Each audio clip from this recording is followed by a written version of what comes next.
This video is made for an adult audience. Well, it took a while, but now I'm back. Yes, it's me, Jacob from the Brick Bakery, and I am back.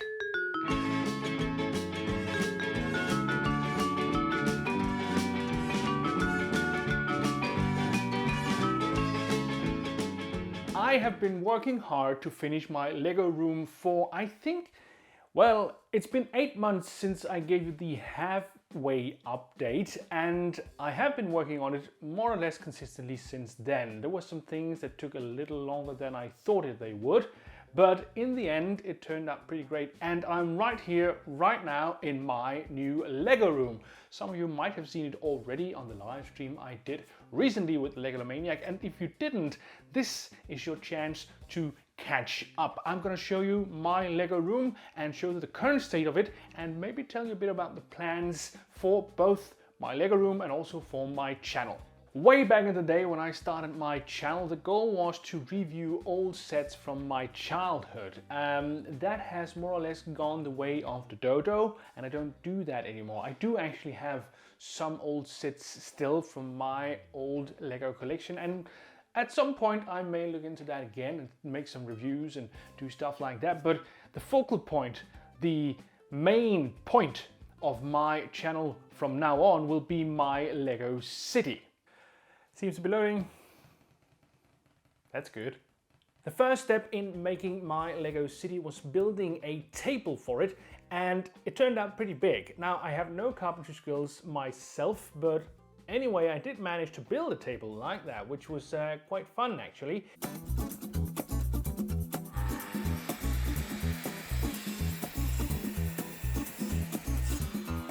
And I got to play around with wood and saws and screwdrivers and all good stuff like that, and that was fun.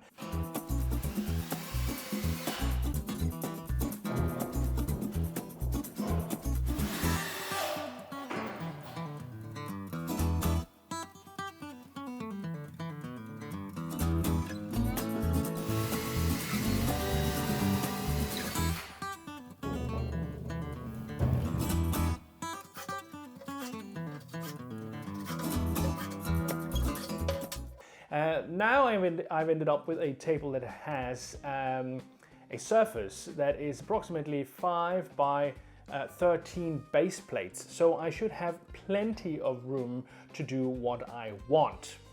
When I was done with the table, of course, I started thinking, so how could I put together my Lego city? And I've actually drawn up a plan right here, and I'll go through it with you. So in the middle, you see Ninjago City, but of course that one I've already moved in my mind. I just didn't have time to update this drawing. Now the Ninjago City will be moved up top, and you see these hashtag lines up top. Those are my indication of a railroad track. Now I'm thinking that the Ninjago City should go on top of some type of mountain or a big rock or something like that, and I'll lead the train track through that so it has a tunnel that goes underneath the Ninjago City. I think that would be a great idea. Over on the right, you see all the modular buildings, and they should all be on a raised area. Something you've seen in a lot of cities, which makes them more visible and also makes their sort of placement more visually interesting. It's possible for the train to go underneath and do a circle and come round and out down in the bottom. As you see, there are train tracks all the way around, and that's you know, it's always a thing you have to consider. Do you want a train in your city? But I think I'll try to do it, but you can't really make them go backwards and forwards, so you need a full circle if you want them to run. So that's the way I'm going to use. You're going to do that. I have an idea of putting in a huge train station based on the classic 1990s yellow railroad station. I think Robin Hood Briggs has done something like that too. It's a wonderful station, both his and the original, and I would very much like to have one in my city as well. Of course, you see the 10-97 as well, which is a future purchase of mine, and maybe some kind of boardwalk and a beach. And you also see some question marks here, which marks areas where I'm not completely certain what would be in there. But this is, of course, just a preliminary preliminary plan, and I'm open to suggestions. You're very welcome to let me know. You may be wondering, what is the schedule for my channel broadcast wise? Will I be making a weekly video? Will I start live streaming again? Or what is the plan? Right now there is actually no specific plan. I do have an idea of doing more live streams and maybe less videos, but I don't know yet. I do have a lot of sets that I do want to build. A lot of my modular buildings haven't been put together yet, so they do well on live streams, I think. So that should be a motivation for me to make some live streams. But I also enjoy making videos, so I will be making videos as well. But probably not as regularly as you've seen them earlier. I was very sort of adamant on making one video a week previously, and maybe making a video and a live stream as well. I don't know if that'll be the schedule, I'm not sure, but I will try to post content regularly, make new videos, at least updates from my city, try to keep you updated on what's going on and what's happening.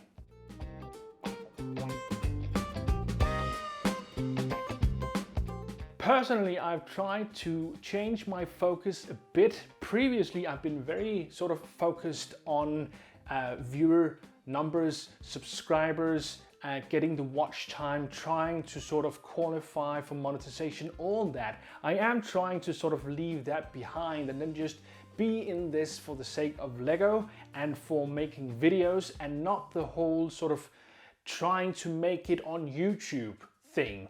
I have a huge respect for people who try to do that and who are successful, but I don't think I'll be chasing that in any way from now on. And then you may be wondering, what is the actual focus or the actual goal of the Brick Bakery YouTube channel? Well, it is mostly to have fun and build Lego.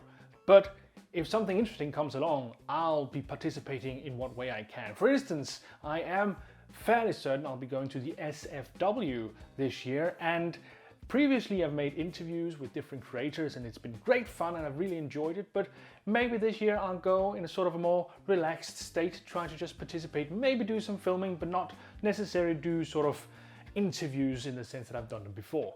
I'll try to keep you folks updated on what I do schedule-wise, but hopefully you'll just see it on my channel when I post videos. If not, please hit the notification and you'll get notified when I publish new stuff. I think I've put it off for long enough at this point. I'm about to give you a tour of my Lego room. It's not big, it's not finished as such. It's much bigger than what I had, and I'm sure this is going to be great fun to build and to work in with my Lego city. But without further ado, here we go, a small tour of my Lego room. Here we go. As you folks might know, my Lego room is in a basement, so we have to go in this very exciting door to get in there. And here we are, opening up the door, and you already see most of the room. This is my small work table right over here, where I can do my live streaming and my work, of course. And oh, there is the Wheel of Sabotage. If you followed my recent live stream with Legomania, you'll know what that is. Here we got a pile of stack-ons filled with different kinds of Lego bricks, and of course over here the start of my Lego city. Now I need, as far as I have calculated, 65 base plates to fill up this entire table. It is 3 meters and 20 centimeters long and 80 centimeters deep, which leaves us a lot of room for building. Now all of these boxes right here aren't going to stay there. They're of course going to be moved elsewhere, hopefully down here, which is the storage area, which I think is very nice. Here is a lot of my bigger sets, but of course there are more room down here, and you could actually store something. I don't know how dark it is, but behind this there's actually more room, which can be used for storage, and storage is good. It took me, I think, about 3 hours to put together the table, and maybe an hour and a half to cut all the pieces. And yeah, so this is what it turned out to be.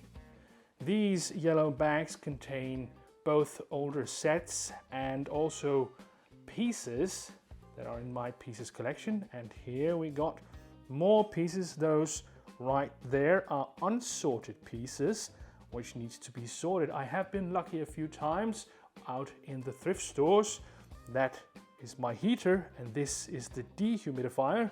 It is a basement after all, so humidity is a thing. There's not wet in here as such, but we do need to keep an eye on the humidity. Eventually I will be putting in some kind of storage right here.